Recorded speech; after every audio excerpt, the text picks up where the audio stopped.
quelles sont ces caractéristiques à cette fonction de production? Eh bien, comme je vous le répète depuis tout à l'heure, les deux facteurs, capital et travail, vont pouvoir varier. Donc il existe de véritables combinaisons. Ce qui veut dire que la forme de la fonction de production revient à Q, quantité, et fonction du nombre d'unités de capital et du nombre d'unités de travail utilisées. Donc Q égale F de K et de L.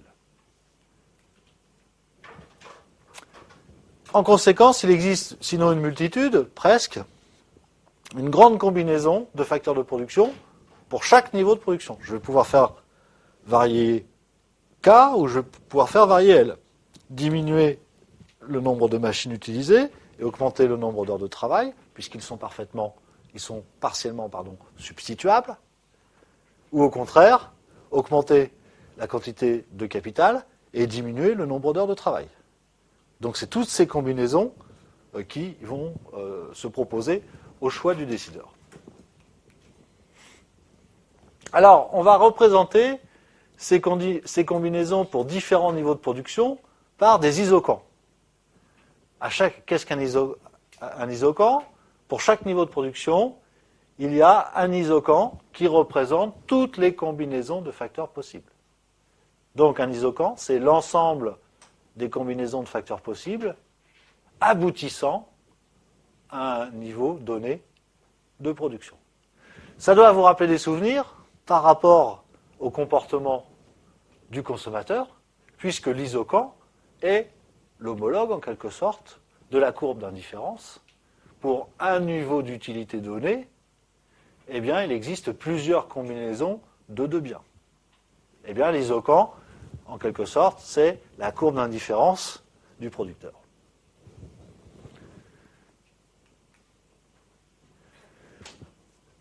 Mais comme le consommateur, d'ailleurs, et on va pousser le parallèle jusqu'au bout, puisque la méthode d'analyse est similaire, l'entrepreneur est contraint par son budget de la même manière que le consommateur est contraint par son revenu.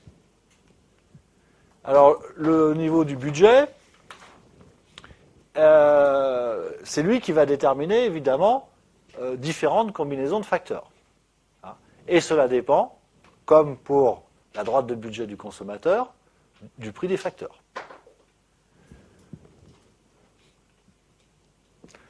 On va représenter ces combinaisons pour un budget donné par un iso-coût qui est une droite de budget en fait. C'est l'équivalent de la droite de budget du consommateur. Donc on retrouve les deux mêmes outils, isocan et iso-coût, qui correspondent à courbe d'indifférence et droite de budget.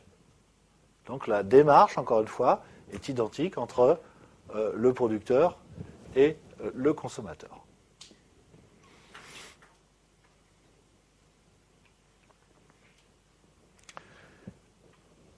On pousse encore le similaire de l'analyse avec le consommateur et on va s'apercevoir qu'un iso-coût va toujours être tangent à un seul isocan et que ce point de tangence entre l'iso-coût et l'isocan, eh bien, va constituer l'optimum du producteur, de la même manière que le point de tangence entre une courbe d'indifférence et une droite de budget pour le consommateur détermine son optimum.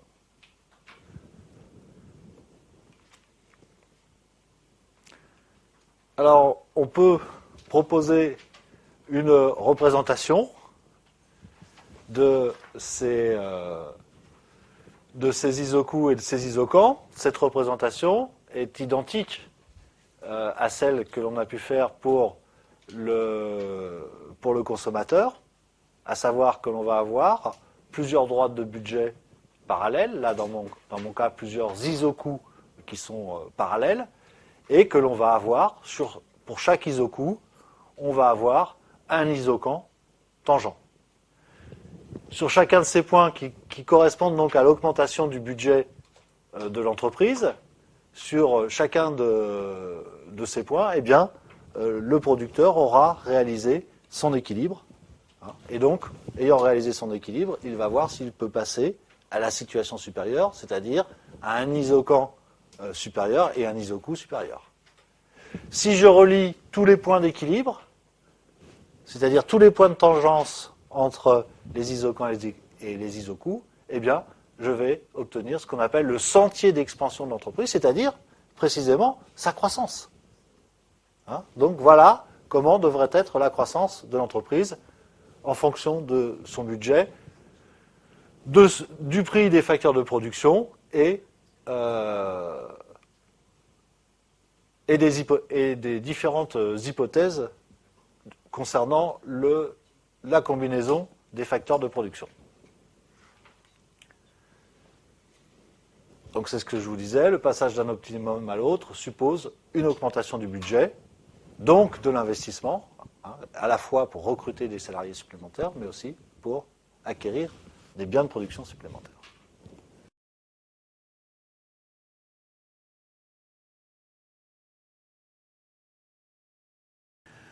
Alors, sur longue période maintenant, la représentation va être différente. Pourquoi? Pour une raison simple, c'est que la quantité de capital fixe va évoluer comme la quantité de travail. Hein, souvenez-vous, sur courte période, on a fait que faire évoluer la quantité de facteurs travail.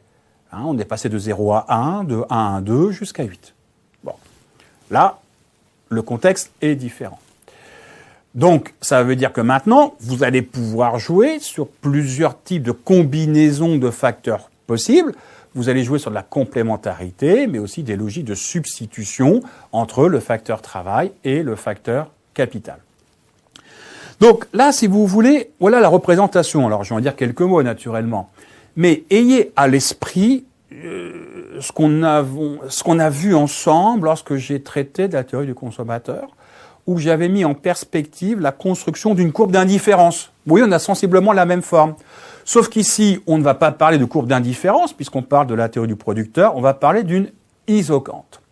Donc ici, on a 3 isocantes, et une isocante, c'est le lieu des points représentatifs des combinaisons de vos 2 facteurs de production, K, le facteur capital, et L, le facteur travail, qui vous permettent d'obtenir le même niveau de production. Hein, souvenez-vous de la courbe d'indifférence. Qu'est-ce que je vous avais dit? Une courbe d'indifférence, c'est le lieu des points représentatifs, finalement, des combinaisons des quantités de 2 biens, il y avait le pain et le vin, qui vous donnent le même niveau de satisfaction. Là, vous avez, par analogie, le même raisonnement. Sauf qu'en abscisse, on va mettre la quantité de facteur travail, et en ordonnée, on va mettre la quantité de facteur capital.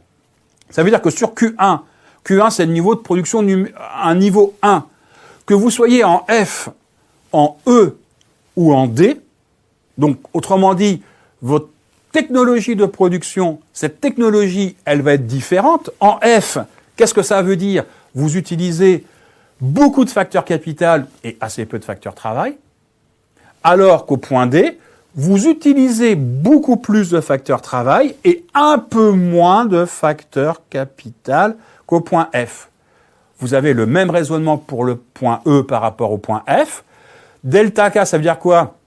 Ça veut dire que, imaginons que vous êtes au point E et vous voulez robotiser votre processus de production. Ça va passer par quoi? Par un delta K positif et un delta L négatif.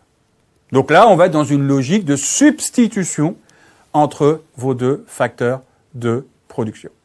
Et naturellement, ce que vous souhaitez, vous, c'est d'augmenter votre niveau de production et de passer de Q1 à Q2 ou à Q3.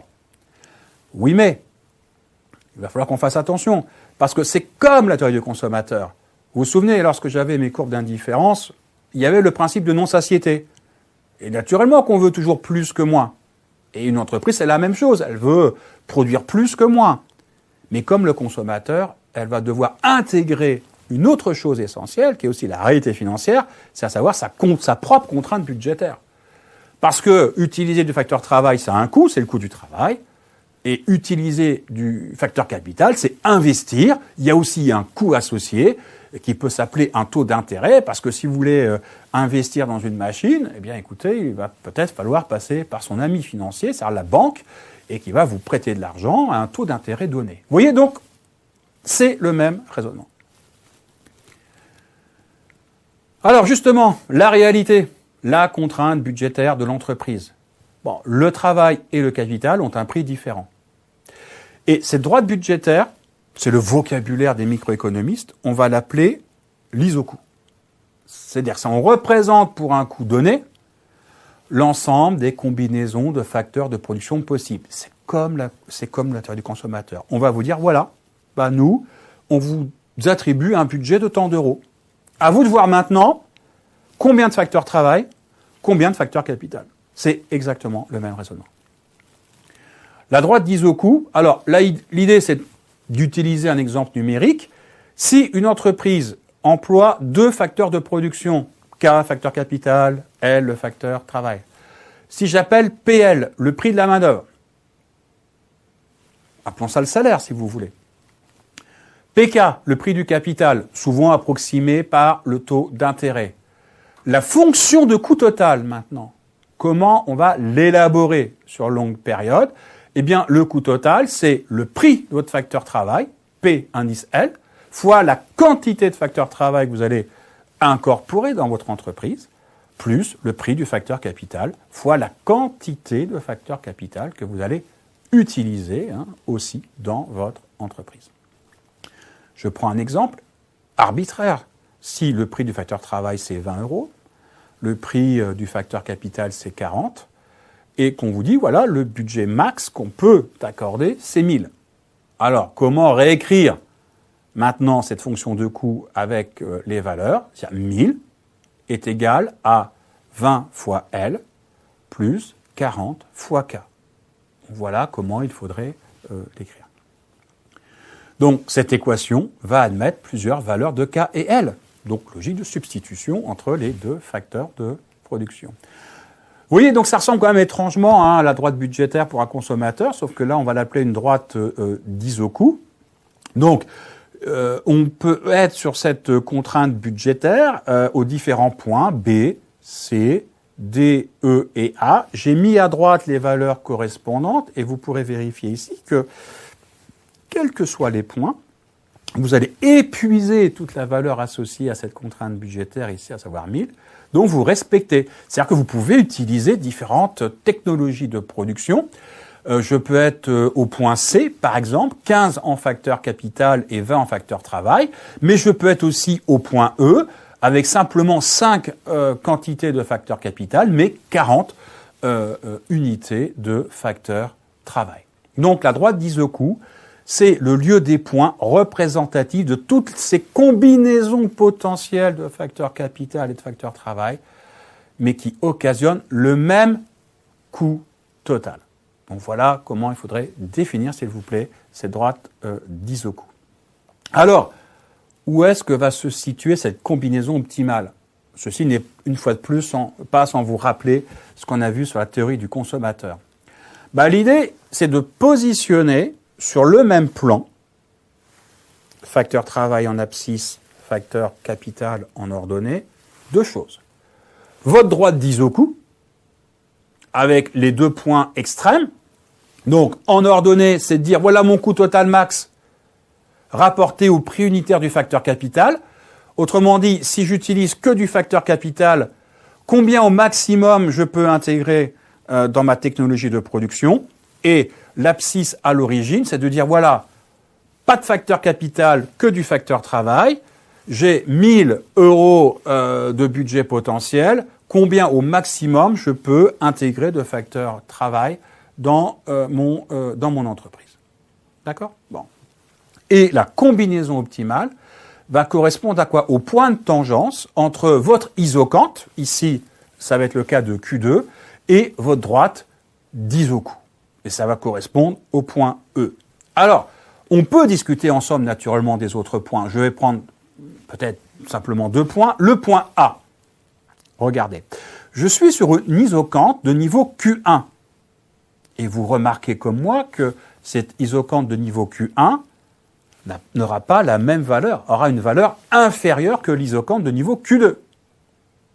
Autrement dit, le niveau de production associé sera plus faible. Mais vous respectez quand même la contrainte budgétaire. Mais vous pouvez trouver un niveau de production Q2 plus important que Q1 qui respecte tout autant cette droite d'Isoku. Et c'est toujours le point E. Q3 est intéressant parce que vous allez produire plus. Le seul souci, c'est que en aucun cas, Q3 est accessible au regard de vos droites d'Isoku. À moins de faire quoi? Eh bien, de déplacer vers la droite d'Isoku, comme on l'avait fait en théorie du consommateur, souvenez-vous, lorsque j'avais déplacé vers la droite la contrainte budgétaire. Donc, il faudrait que vous puissiez disposer d'un budget beaucoup plus important. D'accord? Donc, la combinaison optimale correspond au point de tangence entre l'isoquant ou l'isocante, on dit les deux, hein, et la droite de budget de l'entreprise, qu'on appelle aussi l'isocoût. Voilà, je viens donc de terminer la partie sur la fonction de production en distinguant notamment deux horizons temporels, la fonction de production à court terme et la fonction de production à long terme. Je vous dis à très bientôt et je vous remercie. Au revoir.